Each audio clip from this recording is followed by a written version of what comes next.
6 mois de prison avec sursis pour 2 jeunes garçons ayant critiqué la nouvelle constitution adoptée à l'Assemblée nationale le 19 avril 2024 au Togo. Dans une vidéo publiée sur TikTok le 21 mars 2024 qui a accumulé plus de 500 000 vues, Fousseni Adibou, 24 ans, et Wake Kofi Blaise, 21 ans, ont partagé leur opinion. Ils n'ont fait que ça. Quelques jours plus tard, ils ont été arrêtés et détenus pendant 3 semaines au service central de recherche et d'investigation criminelle. Ils sont accusés d'outrage envers les représentants de l'autorité publique, notamment le chef de l'État, Faure Gnassingbé. Pour les opposants à la nouvelle constitution, notamment la société civile et les partis politiques de l'opposition, ces jeunes n'ont fait que verbaliser ce que la majorité des Togolais ressentent. Ils estiment que le gouvernement n'a pas consulté la population avant de modifier la constitution. Les organisations de la société civile continuent de s'opposer à cette constitution en organisant des rassemblements. Cependant, le double scrutin législatif et régional le 29 avril dernier, auquel ont participé des partis d'opposition, a finalement validé cette nouvelle loi. Les dispositions de cette loi, notamment l'élection du président de la République et du président du Conseil des ministres par les députés élus, sont sur le point d'être mises en œuvre. Avant qu'on ne continue la vidéo, j'ai créé une chaîne YouTube qui sera exclusivement consacrée à la spiritualité africaine.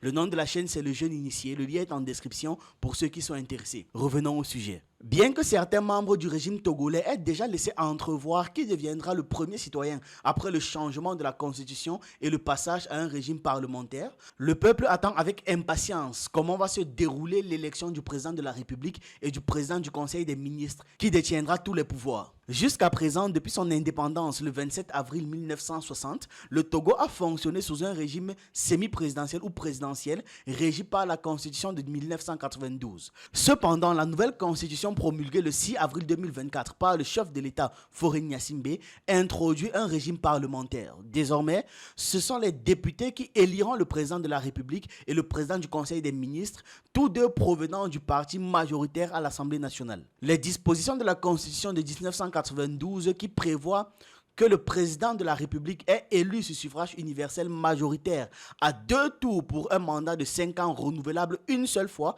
sont désormais modifiées. Que stipule exactement la nouvelle loi concernant l'exécutif ? D'après l'article 35 de la nouvelle constitution, le président de la République est désormais élu par le Parlement réuni en congrès. Son mandat est de 4 ans renouvelable une seule fois, comme précisé dans l'article 37. Par conséquent, toute personne remplissant les critères définis par la Constitution peut déposer sa candidature auprès du Parlement. La nouvelle Constitution attribue au président de la République un rôle essentiellement honorifique. Selon l'article 41, il peut adresser des messages aux 2 chambres du Parlement. L'article 42 précise qu'il peut accréditer des ambassadeurs nommés en Conseil des ministres, ainsi que recevoir et accueillir les ambassadeurs et envoyés spéciaux acceptés et accrédités par le gouvernement.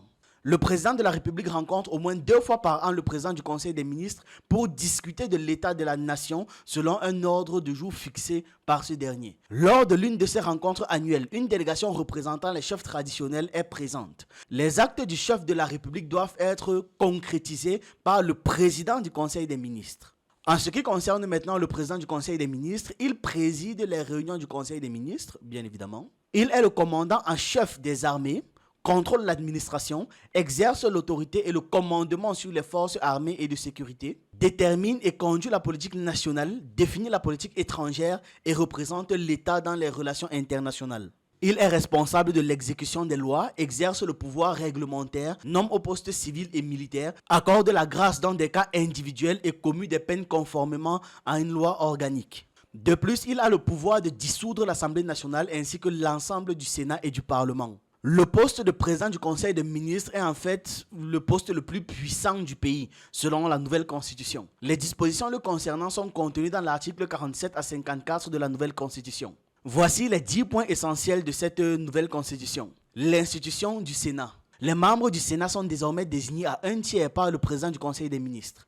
Pas de limite d'âge pour le président de la République et le président du Conseil des ministres. 4. Le postulant au poste du président de la République doit avoir 50 ans révolus à la date du dépôt des dossiers et le président du Conseil des ministres 40 ans. 5. Pas de limite de mandat pour les sénateurs. Les députés à l'Assemblée nationale sont élus au suffrage universel direct et secret par 6 ans renouvelables. 6. Pas de limitation de mandat pour le président du Conseil des ministres, bien évidemment. 7. Seul le président de la République a une limitation de mandat de 4 ans renouvelable une seule fois, donc 8 ans maximum. 8. La première élection du président du Conseil des ministres et du président de la République se fait par un courrier de désignation transmis par le parti majoritaire au bureau de l'Assemblée nationale. 9. À 30 jours avant la fin du deuxième et dernier mandat du président de la République, l'Assemblée nationale se réunit pour désigner le nouveau président de la République. 10. Le président du Conseil des ministres a tous les pouvoirs. Les élections législatives et régionales combinées viennent de se terminer. Le parti au pouvoir, UNIR, a obtenu une majorité écrasante à l'Assemblée nationale avec 108 députés sur 113. Selon les résultats officiels définitifs annoncés par la Cour constitutionnelle du moins, c'est ce qui a été dit. En outre, la nouvelle constitution a été promulguée par le chef de l'État le 6 mai dernier. Le gouvernement dirigé par le Premier ministre a démissionné le 21 mai. Le même jour, l'Assemblée nationale a tenu sa session de droit. Depuis, les Togolais attendent avec impatience de voir ce qui va se passer, en particulier avec le président Faure Gnassingbé, dont le mandat se termine en principe en mai 2025. Vous sentez le truc venir? Certains estiment que la situation actuelle représente un casse-tête pour le pouvoir à Lomé. Les institutions de la République prévues par la présente constitution sont mises en place dans un délai n'excédant pas 12 mois à compter de son entrée en vigueur. 12 mois, mai 2025. Vous voyez les choses arriver? Pendant 12 mois au maximum, les deux constitutions vont cohabiter. Celle de 1992 va permettre aux institutions déjà en place de continuer à fonctionner normalement et celle de 2024, nouvellement promulguée, va permettre la mise en place des nouvelles institutions dans le délai imparti. Théoriquement et logiquement, le gouvernement en exercice va fonctionner pendant cette transition jusqu'au mois de mai 2025. Ce délai de 12 mois va servir de transition. Ça va donc permettre d'organiser une nouvelle élection législative obligatoire afin d'asseoir les institutions de la nouvelle République et de tourner définitivement la page à la 4e République togolaise. Est-ce que maintenant vous pensez que c'est une coïncidence pour le président actuel qui part dans exactement 12 mois? Entre nous. Certaines dispositions de la Constitution de 1992 resteront applicables jusqu'à la fin de la période transitoire prévue le 5 mai 2025 donc. Selon les dispositions transitoires, le poste du président du Conseil des ministres serait occupé par l'actuel président de la République, Faure Gnassingbé, étant donné qu'il est le président du parti UNIR, majoritairement à l'Assemblée nationale, à la fin de son mandat. En gros, tout a été prévu pour faciliter la transition. Le gouvernement a voulu faciliter la transition à l'actuel président de la République, Faure Gnassingbé. Dans la première version de la nouvelle constitution, la période transitoire était de 6 mois. Cependant, après une deuxième lecture de son adoption le 19 avril, suivie de la promulgation, il y a eu une période de flottement où les textes n'étaient pas encore rendus disponibles. Pendant cette période de flou-là, un travail technique a été fait pour éviter la confusion autour de l'installation d'institutions républicaines, surtout relatif au mandat du président de la République actuelle, celui qui est en cours, Faure Gnassingbé. C'est pour cette raison qu'il a fallu attendre jusqu'au 6 mai pour promulguer la nouvelle constitution de manière à ce que la période transitoire couvre le reste du mandat du président de la République actuelle, permettant ainsi la mise en place du Sénat. Dans la nouvelle constitution, le Sénat joue un rôle crucial. Pour cela, les conseillers régionaux élus le 19 avril dernier doivent entrer en fonction. Avant cela, les gouverneurs doivent être nommés et la première session de droit des conseils régionaux doit être convoquée. Un collège électoral composé de conseils municipaux, de conseillers régionaux élira ensuite les sénateurs au suffrage indirect. Une loi organique définira les attributs et le nombre de sénateurs qui composeront le Sénat. Selon cette loi, les 2/3 des sénateurs seront élus par le collège des conseillers régionaux et municipaux, tandis qu'un tiers sera nommé par le chef de l'État actuel. Et tout ce processus-là sera mené à bien au cours des 12 prochains mois. Les autres institutions seront installées successivement jusqu'à ce que l'exécutif soit mis en place. Parmi les 113 députés de la nouvelle Assemblée nationale, l'opposition ne compte que 5 membres. Ce qui les rend extrêmement minoritaires, parce que dire même qu'ils sont minoritaires, c'est un euphémisme. Et comme ils sont conscients de cette faible représentation, l'opposition dénonce régulièrement les fraudes lors des élections législatives et régionales. Malgré tout, elle insiste sur sa volonté de siéger à l'Assemblée nationale afin de poursuivre le combat pour la libération du Togo de la dictature.